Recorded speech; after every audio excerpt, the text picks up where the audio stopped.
네, 할렐루야. 네, 제가 오랜만에 수요 예배 자리에 올라왔는데 참 부족한 제가 이 자리에 올라올 때마다 참 제가 몸둘 바를 모르는 것 같습니다. 그래서 하나님께서 큰 은혜로 이 시간을 붙잡아 주시고 또 역사해 주셔서 또 함께 믿음의 길에서 승리할 줄 믿습니다. 네, 우리나라 속담에 10길 물속은 알아도 한 길 사람 속은 모른다, 이런 속담이 있습니다. 아마 다들 아실 겁니다. 한 길이 대략 2.4m에서 3m 정도가 되는데, 그러니까 10길이면 한 30m 정도 되는 꽤 깊은 물이죠. 근데 그 깊은 물속도 우리가 알 수가 있는데, 안에 어떤 물고기가 사는지 우리가 다 경험해보면 알 수가 있는데, 한 길, 그러니까 3m도 채 되지 않는 사람의 속은 도저히 알 수가 없다. 도저히 알 수가 없다. 참 사람을 알다가도 모르겠다 라는 그런 뜻으로 우리가 참 이 말을 사용하고 있습니다. 제가 질문 한번 드려보겠습니다. 여러분, 사람이 변한다고 생각하십니까? 여러분, 사람이 변할 수 있다고 생각하십니까? 안 변하시나요? 아니면 혹시 그런 분을 보신 적이 있으십니까? 정말로 사람이 완전하게 겉모습뿐만이 아니라, 요새는 성형수술도 많이 하잖아요. 웃으시는 거 보니까 겉모습뿐만이 아니라 그 속사람까지 완전히 변한 게 가능할까요? 아니면 여러분들 중에 혹시, 여러분 주위에 혹시 그렇게 인정할 수 있는 분이 혹시 계신가요? 아니면 여러분들이 바로 그런 분들이실까요? 제가 이 질문을 드린 이유가, 그리고 아까도 제가 속담 이야기를 한 이유가 뭐냐면, 그만큼 사람이란 존재가 어디로 튀어갈지 알 수 없는 존재이기도 하고요. 또 바뀌고 변한다는 게 너무 어려운 것 같은 게 또 사람인 것 같습니다. 그럼에도 불구하고 그리스도인은 어떤 사람들입니까? 안 변할 것 같은 우리도 반드시 변할 수 있다. 뭐 때문에요? 네, 장로님께서 너무 은혜롭게 말씀해 주셨습니다. 예수님 때문에 예수님 만나면 반드시 어떤 사람일지라도 변화될 수 있다라고 믿는 사람들이 바로 우리 그리스도인인 줄 믿습니다. 오늘 말씀도 우리가 아마 많이 들으셨던 말씀일 겁니다. 바로 사울이 다메섹 근처에서 예수님을 만난 이야기입니다. 결론부터 말씀드리면, 이 성경 속에서 이 사울의 인생과 그 사역에서 몇 가지 분기점을 우리가 볼 수 있는데, 그 중에서 가장 큰 분기점, 가장 큰 변곡점이 바로 오늘 이 다메섹 도상에서 예수님을 만난 것입니다. 왜냐면요, 다메섹 도상에서 예수님을 만나기 전과 만나고 난 다음에 사울의 모습은 너무나도 딴판이기 때문에 그렇습니다. 정말 완전히 그야말로 저렇게 사람이 바뀔 수 있을까? 라고 바뀔 생각이 들 정도로 완전히 바뀌어지기 때문에 그렇습니다. 저도 오늘 말씀을 준비하면서 3가지 문제를 준비했는데요. 첫 번째 문제 드리겠습니다. 예수를 만나기 전에 사울은 어떤 사람이었습니까? 여러분, 예수님을 만나기 전에 사울은 어떤 사람이었을까요? 우리가 사울하고 같이 지내보진 않았지만 말씀 속에서 우리가 알아볼 수 있는 사울은 정말로 그야말로 남부러울 것 없는, 정말로 촉망받는 유대인 엘리트 청년의 그야말로 모범이었습니다. 빌립보서 3장 5절 말씀에 보면 사도 바울이 이 빌립보 교회를 향해 자기의 과거를 이렇게 얘기합니다. 우리 한 목소리로 함께 읽어보겠습니다. 시작. 나는 8일 만에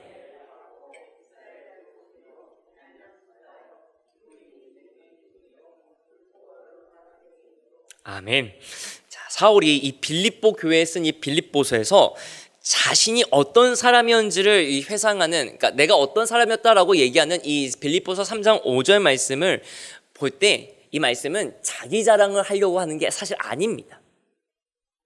나 이렇게 잘났어라고 얘기하려고 하는 게 아니라, 유행가 가사 중에도 있죠.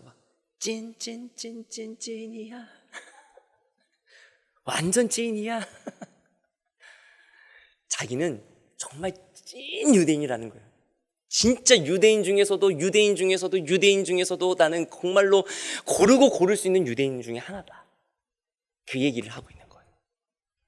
여러분 8일 만에 할례를 받았다라고 하는 말은 뭐냐면, 여러분 율법에서 사람은 어떻습니까? 유대교에서는 태어난 지 8일 만에 남자는 할례를 받아야 합니다. 그러니까 뭔 말이냐면 나는 태어날 때부터 율법 지키고 태어났다 이거예요. 태어날 때부터 율법에 흠이 없도록 나는 그렇게 자라왔다. 지금 그 이야기를 하면서 또 이스라엘의 베냐민 지파라고 자기를 얘기합니다.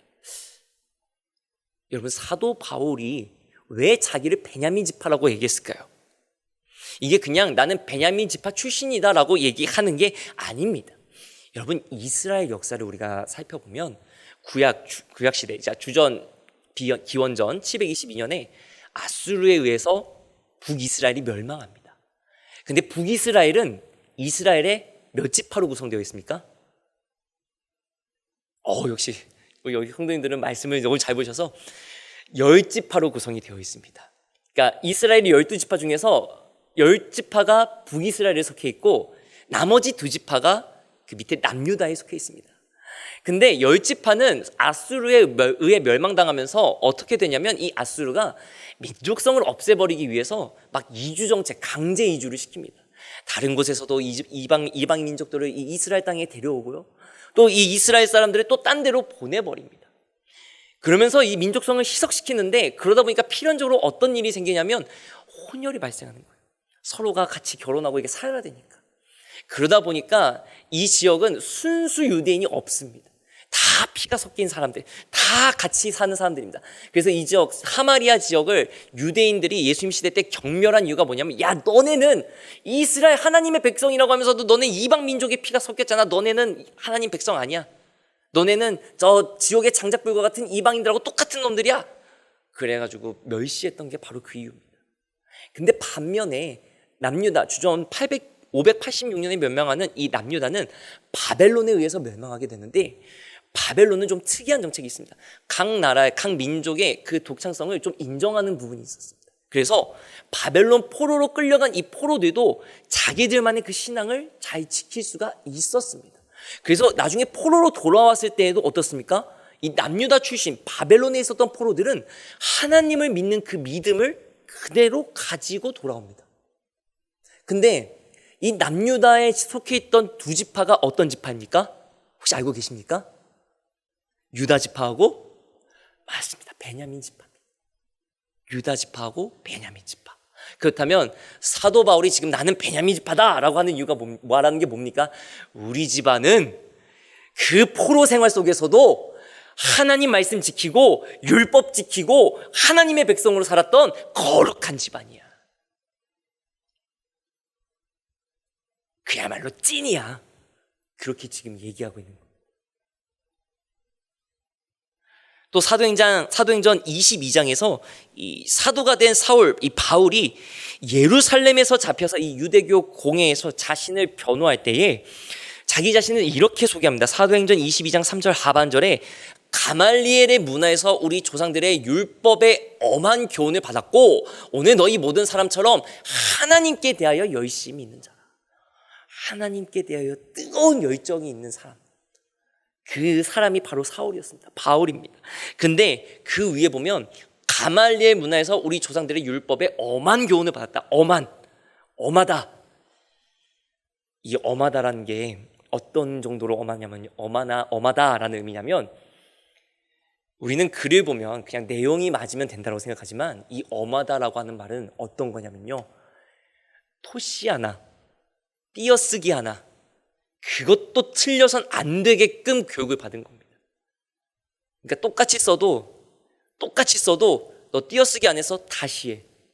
너 점 잘못 찍었어? 다시 해. 이럴 정도로 엄하게 교육받았던 거예요. 만약에 지금 그렇게 애들 교육시킨다 그러면 아마 난리 날 겁니다. 난리 날 건데, 그만큼 사울은 철저하게 유대교의 교육을 엄하게 받았다는 거예요. 정확하게 받았다는 거예요. 남들이 뭐라 해도 나는 틀리지 않고 정확하고 자신 있게 얘기할 수 있을 정도로 가말리엘 당대 최고의 율법 교사 밑에서 나는 배웠다. 그렇게 지금 고백하고 있습니다. 그러니까 어떻습니까? 유대교에서는 이 사울을 볼 때 어때요? 흠을 잡을 수가 없는 거예요. 율법으로, 그 수많은 율법으로 쫙 이 사울을 훑어봐도, 우리가 속담 중에 털어서 먼지 안 난 사람 없다고 하잖아요. 사울은 진짜 먼지 한 털도 안 난 사람인 거예요. 오죽하면요, 아까 빌립보서 3장 5절 말씀 봤지 않습니까? 6절 말씀 보면요, 사도 바울이 사울이 자신을 이렇게 얘기합니다. 율법의 의로는 뭐라고 합니까? 흠이 없는 자. 자기를 여러분, 자기는 나는 흠이 없는 자라고 얘기할 정도면, 자기 스스로를, 바울이 주님 만나 변화된 바울이 나는 율법으로는 흠이 없는 자라고 얘기할 정도라면, 얼마만큼 이 사울이라는 청년이 얼마나 대단한 그러한 촉망받는 유대인이었겠습니까? 이 정도도 대단한데, 여기까지만 해도 유대인으로서는 정말 대단한 것인데, 더 대단한 게 또 나옵니다. 사도행전 22장 아까 3절 말씀 하반절을 봤는데, 상반절을 보면 나는 유대인으로 길리기아 다소에서 났다. 즉 예루살렘 본토 출신이 아니라 어떻습니까? 이 길리기아 다소가 어디냐면 이 터키 남부 해안에 있는 도시입니다. 여기서 가까운 데가 어디냐면, 우리가 사도행전에서 처음으로 그리스도인이라고 불렸던 이방 교회가 세워진 곳이 혹시 어딘지 아십니까? 우리 장로님 너무 은혜롭습니다. 맞습니다. 안디옥. 그 안디옥에서 얼마 떨어지지 않는 곳이 바로 이 다소입니다. 근데 이 다소에서 태어난 이 유대인, 그러니까 외국에서 태어난 이 사울이 어떤 것을 가지고 있었냐면, 유대인인데도 불구하고 로마 시민권을 가지고 있었습니다. 이 22장 27절, 이제 로마군한테 이제 공회에서 재판을 받고 로마군에게 넘겨진 사울이 채찍질 당하려고 묶일 때에, 너네는 로마 시민권자를 아무런 재판도 없이 채찍질하냐 물었을 때 로마군이 깜짝 놀랍니다. 그러면서 이렇게 물어봅니다. 27절에 천부장이 와서 바울에게 말하되 네가 로마 시민이냐 내게 말하라 이르되 그러하다. 그 다음 28절 보면 천부장이 대답하되 나는 돈을 많이 들여 이 시민권을 얻었노라. 바울이 이르되 나는 나면서부터다. 이때 로마 시민권을 이방 사람들이 가질 수 있는 방법은 크게 몇 가지가 있지만, 뭐 군대를 갔다 오거나 아니면 주인이 노예를 해방시켜줬기 때문에 받는 경우가 있지만, 이 사도 바울은 어떻습니까? 태어나면서부터 로마 시민권자였다. 이 말은 뭐냐면 이미 사울뿐만이 아니라 사울의 부모님, 그 가문 자체가 로마 시민권자들이었다라는 거예요. 그러니까 최소한 부모님이 먼저 로마 시민권자였기 때문에 이 사울은 태어나면서부터 자동적으로 로마 시민권자였던 겁니다. 여러분, 2000년도 더 전에 로마 시민권을 가지고 있다는 건 굉장한 특권을 가지고 있는 겁니다. 법적인 보호를 수천 년 전에 받을 수 있다고 생각해 보십시오. 얼마나 큰 특권이겠습니까? 그러니까 여러분, 사울이 당시 뭐 유대인뿐만 아니라 아마 이방인들의 눈에서도 야, 저렇게 똑똑하고 능력 있고 로마 시민권자이기도 하고, 야, 쉽게 말하면 1등 사위감. 정말로 누구라도 정말 우리 사위로 데려왔으면 좋겠다라고 생각하는 그런 사위감. 저도 제 딸이 있는데 벌써부터 걱정입니다. 부모 마음이 다 그렇지 않겠습니까? 그래도 기왕 남자친구 데려올 거면 그냥 기왕이면 그래도 좀 번듯하네, 좀 믿음 있는 친구 좀 데려왔으면 좋겠다. 그게 다 부모 마음 아니겠습니까? 그 당시 사울은 누구라도 사위로 삼고 싶을 정도로 너무나도 촉망받고 능력 있고 똑똑한 청년이었다라는 거예요. 부족할 것 없이 그렇게 살아왔던 사울인데, 그런데 그 사울이 가장 열심을 낸 일이 뭐였냐면 무엇입니까? 교회를 파괴하는 거였어요. 사도행전 8장 3절 말씀 우리 한 목소리로, 사도행전 8장 3절 말씀 우리 한 목소리 함께 봉독해 보겠습니다. 8장 3절 말씀 띄워주세요. 시작.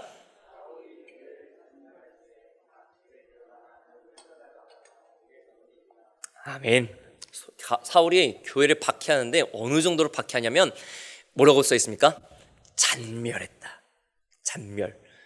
이게 원어적으로 보면 어떤 이미지냐면요, 왜 우리가 뉴스를 보면 가끔가다 이제 가을쯤에 환절기에 이제 멧돼지가 산에서 먹을 게 없으니까 밭에 내려와가지고 아주 오랫동안 이렇게 잘 키워놓은 이 뭐 감자며 고구마며 이런 거 밭에 농작물들을 싹 다 헤집었다, 막 그런 혹시 뉴스 보신 적 있으십니까? 그때 멧돼지가 얌전하게 아이고 안녕하세요 저 멧돼지인데요 저 감자 조금만 먹고 갈게요 이러고 파헤칠까요? 아니죠. 완전 난장판으로 만들어 놓지 않겠습니까? 여기 또 감자가 있네 저기 또 감자가 있네 아유 배부게 밥 빨리 먹고 가야겠다 막 이렇게 해집고 가지 않습니까? 엉망진창인 그 밭, 마치 여기서 이 잔멸은 그런 이미지를 담고 있어요.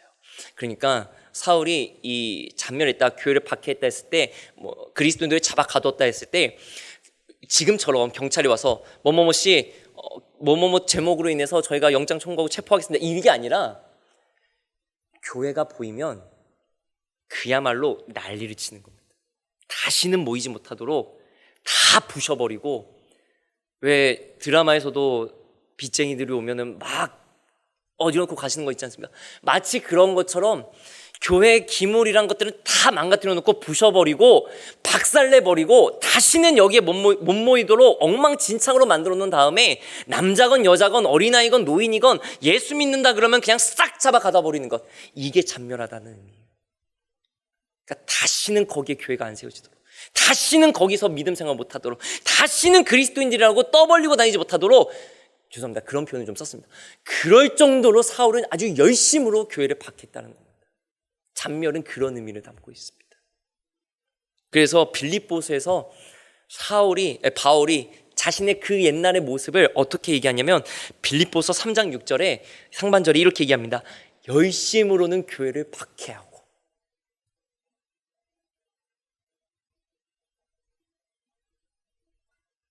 열심으로 자기는 교회를 박해했던 나는 그런 놈이었습니다. 사울이 지금 그렇게 빌립보 교회에 얘기합니다. 오늘 말씀도 지금 사울이 예루살렘에서 다메섹까지 지금 가는 건데, 이 예루살렘에서 다메섹까지의 거리가 대략 한 250km 정도 됩니다. 그러니까 서울에서 출발하면 대구까지 가는 거리입니다. 꽤 먼 거리죠. 근데 이때 그냥 사울이 어떤 목적으로 간 겁니까? 자기 혼자 그냥 잠깐 업무를 보러 가려는 게 아니라 다메섹에 있는 그리스도인들을 잡아 가두려고, 그러니까 잡아오려고 지금 가는 겁니다. 여러분, 뭐 KTX도 없고 차도 없고 비행기도 없고 그저 말을 타거나 걸어가거나 둘 중에 하나인데 250km를 간다고 생각해 보십시오. 얼마나 어렵겠습니까? 더군다나 가면 끝나는 게 아니라요, 거기서 또 교회를 박살내야 되고 그리스도인들을 잡아다가 다시 또 돌아와야 됩니다. 그러니까 왕복 500km 길입니다. 수천 년 전에 그게 정말 쉬운 일이 아니었을 겁니다. 그런데 우리가 말씀에서 보다시피 사울은 어떻습니까? 그거를 자청하여 갔습니다. 자청하여. 자기가 먼저 내가 하겠습니다 요청해가지고 갔습니다. 얼마나 사울이 교회를 박해하는데 열심이었는가를 우리가 알 수가 있는 겁니다. 여러분, 왜 그렇게 사울이 교회를 박해했을까요? 아니, 그냥 유대교 그냥 잘 믿기만 해도, 율법만 잘 지키기만 해도 사울은 아무것도 뭐 남에게 얘기 들을 그런 사람도 아닌데 왜 굳이 자기가 그 힘들고 어려운 일들을 자청하여 했던 것일까요? 왜 그랬을까요? 그건 사울이 그게 하나님이 기뻐하시는 일이라고 생각했기 때문입니다. 그게 하나님이 원하시는 일이라고 생각했기 때문입니다. 그게 하나님 보시기에 올바른 길이라고 생각했기 때문에 교회를 박살내고 그리스도인들을 잡아가두는 것을 열심히 냈던 겁니다. 얼마만큼이요? 왕복 500km를 잡아가두려고 갔다 올 정도로, 그 의지를 가질 정도로 말입니다. 여러분은 어디에 열심을 내고 계십니까? 어디에 열심을 내고 계신가요?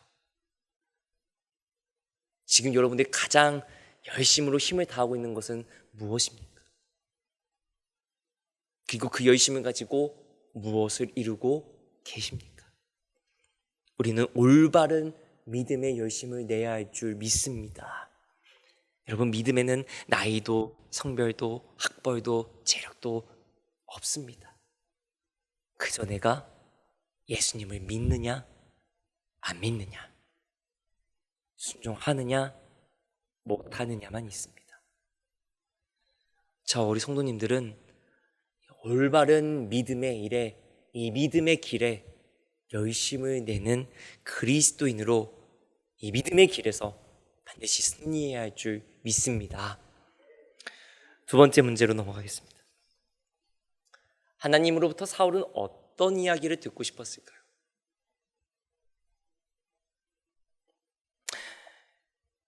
그리스도인들을 잡으려고 온 사울이 이제 드디어 목적지인 다메섹 근처까지 왔습니다. 이제 사울이 다메섹에 들어가면 이제 그리스도인들을 잡아들이려고 이제 하려고 하는 그 직전에 그에게 놀라운 일이 일어납니다. 사도행전 9장 3절 말씀 우리 한 목소리로 함께 읽어보겠습니다. 시작. 사울이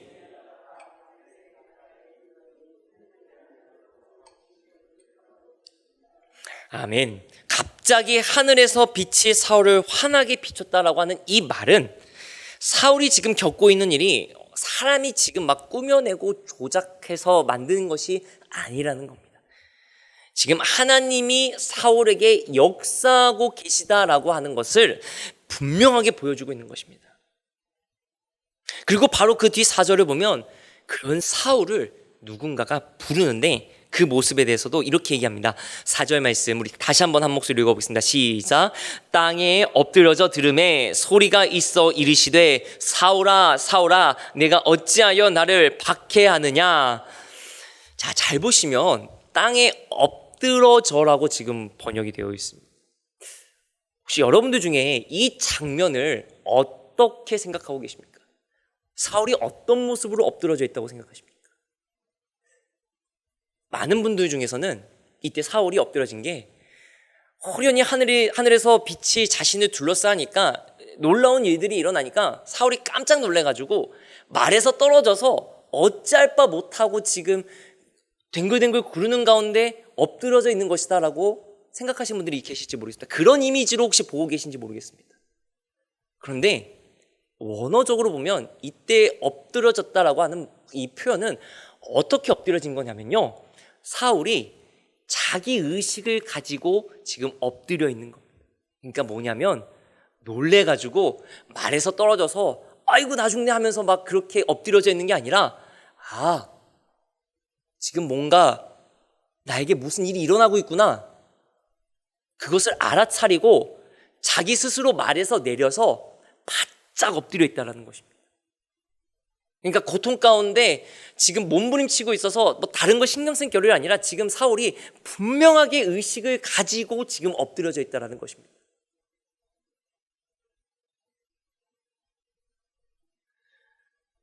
사울이 그렇게 할 수 있었던 이유는 사울이 말씀을 너무나도 잘 알았기 때문입니다. 하늘로부터 호련히 빛이 사울을 비추고 그 다음에 뭐가 나옵니까?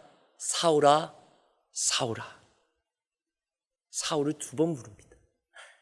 여러분, 이 모습이 구약 성경에서도 많이 보시지 않으셨습니까?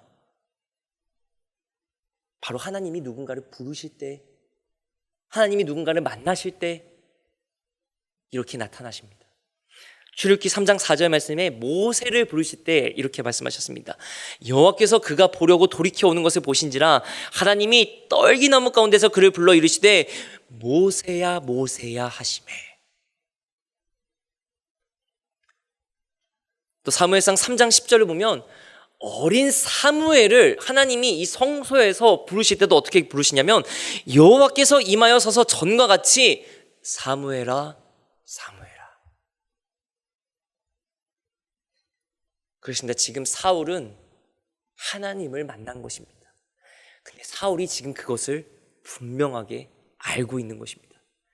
충분히 그럴 수밖에 없습니다. 왜냐하면 아까도 봤지만 가말리엘 문화에서 율법에 어떻습니까? 엄한 교훈을 받았다.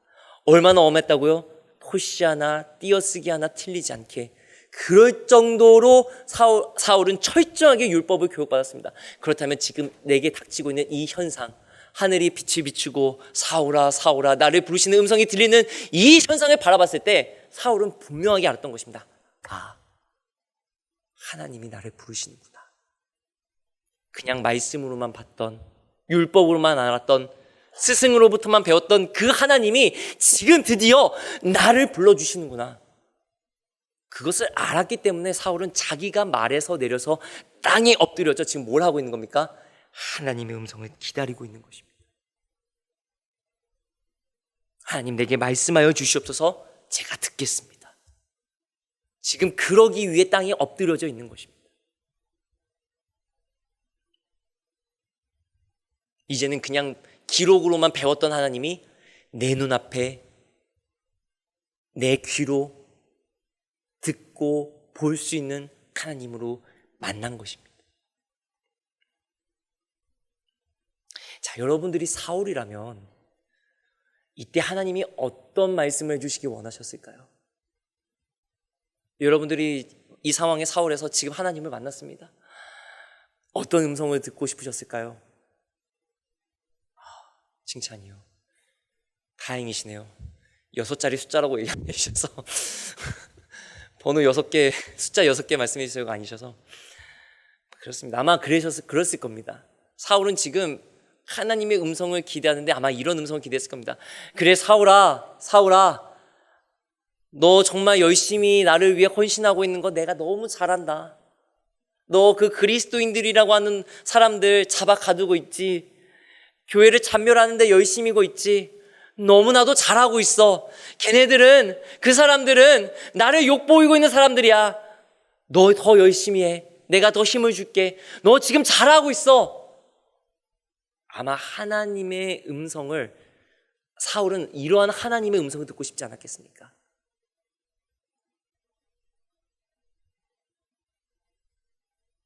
근데 사울이 그 환한 빛 속에서 너무나도 분명하게 들리는 그 하나님의 음성 속에서 그 가운데 들었던 이야기는 자기가 원했던 이야기가 아니었습니다. 전혀 생각지도 못한 너무나도 충격적인 이야기였습니다. 9장 5절 말씀 우리 한 목소리로 함께 읽어보겠습니다. 시작.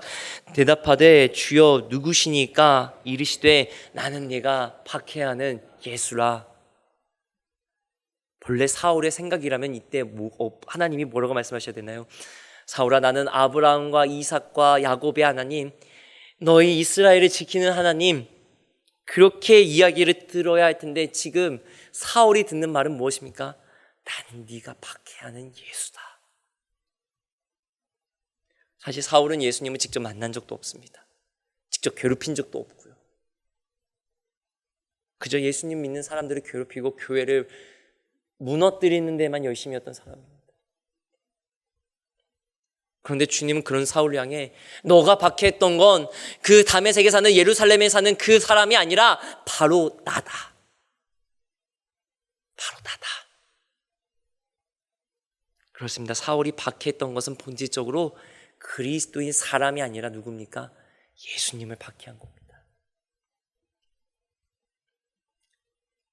그 직전의 모든 상황들, 그 이전의 모든 모습들을 예수님은 지금 이 다메섹에서 사울을 만나주심으로 그 사울의 마음을 완전히 바꿔주십니다. 어떻게 바꾸십니까?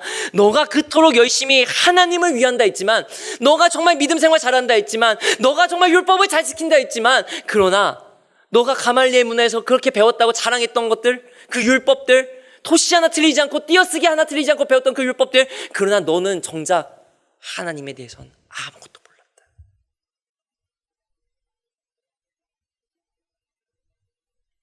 다메섹에서 주님이 사울을 만나 주심으로 단번에 사울의 모습을 바꿔 주신 것입니다.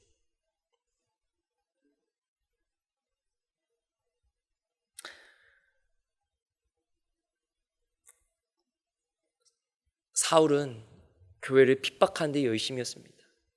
누가 보더라도 저 사람은 교회를 나올 수가 없어. 저 사람은 절대 안 변해. 아니, 가서 예수 그리스도의 옛 이응자만 꺼내도 우리 잡아 가둘 사람이야. 그렇게 여겨서 아무도 다가가지 못했을 그 사울을 주님은 직접 만나 주셨다는 것입니다. 그런데 사울이 들은 그 음성은 사울이 기대했던, 사울이 그토록 원했던 이야기가 아니라 나는 네가 박해하는 예수다.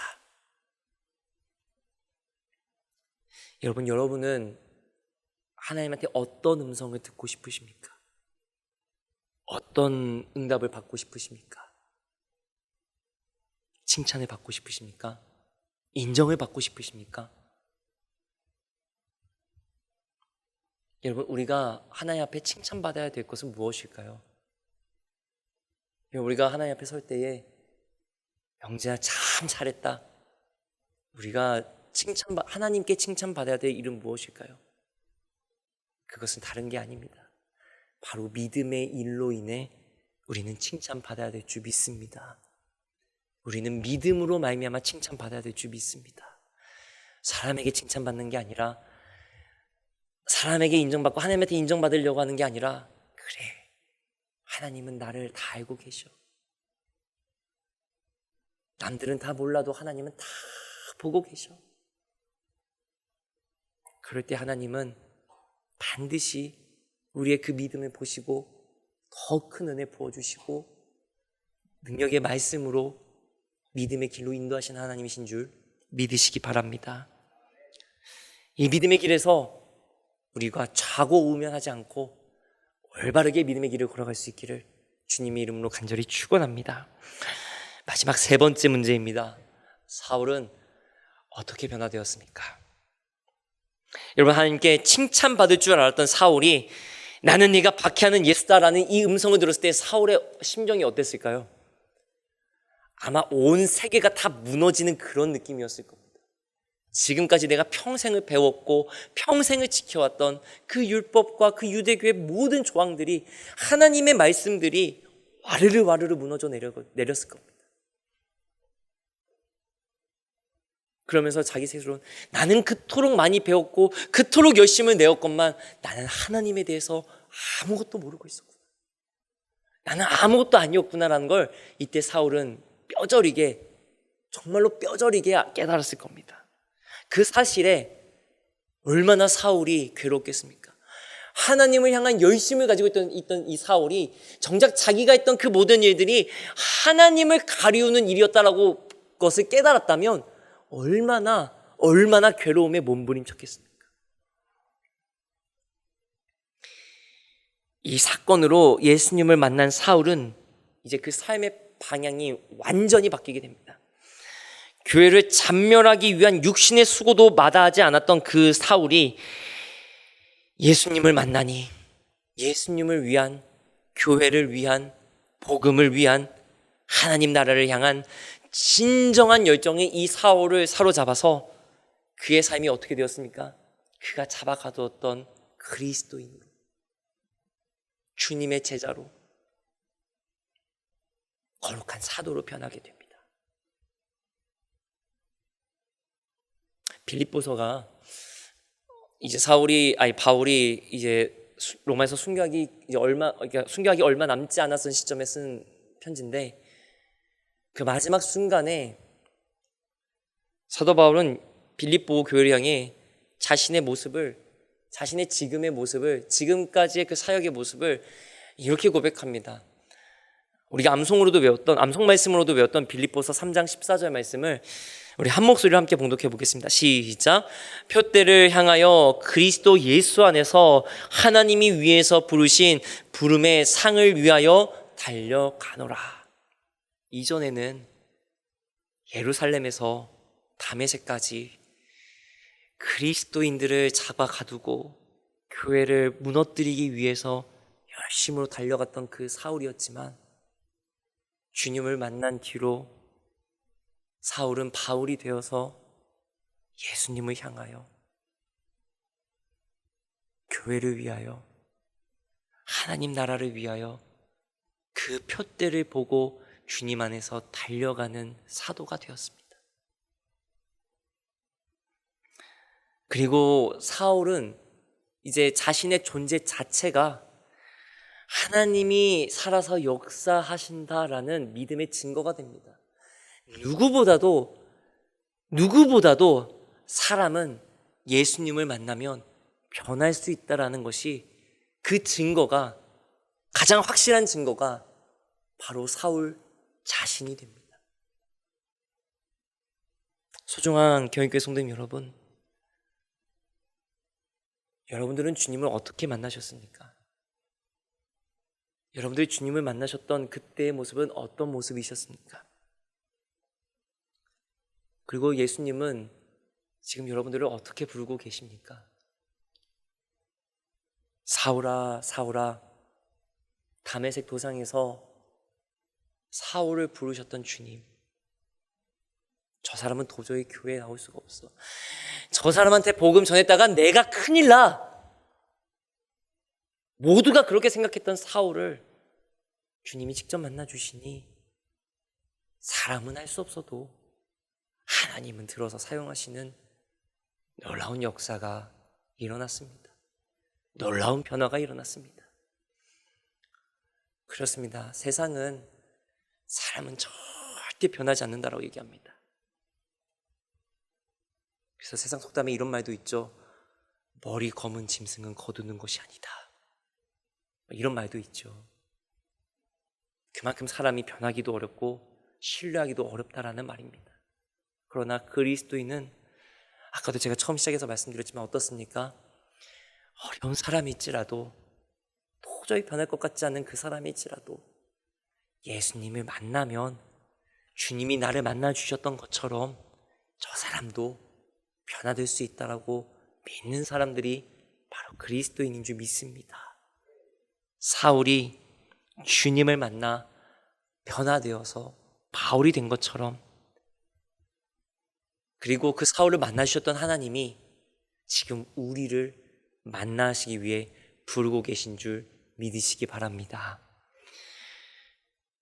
그렇게 우리는 2000년도 더 전에 십자가에 달려 죽으셨지만 사망 권세 이기시고 부활하신 그 주님을 만나고 그분의 은혜와 능력으로 지금 이 믿음의 길을 우리는 걸어가고 있습니다. 그렇다면 우리의 삶의 모습은 어때야 됩니까? 변화된 삶의 모습이 되어야 할 줄 믿습니다. 진정으로 믿음의 증거가 되는 삶을 살아야 될 줄 믿습니다. 저와 우리 성도님들의 삶에 주님께서 함께 하셨다는 그 믿음의 증거가 그리스도의 향기가 남아있는 그리스도의 편지가 되어서 주님의 부르심과 은혜로 걸어가는 이 믿음의 길에서 당당하게 승리하는 믿음의 복음의 증거가 되는 복된 삶이 되시기를 주님의 이름으로 간절히 축원합니다.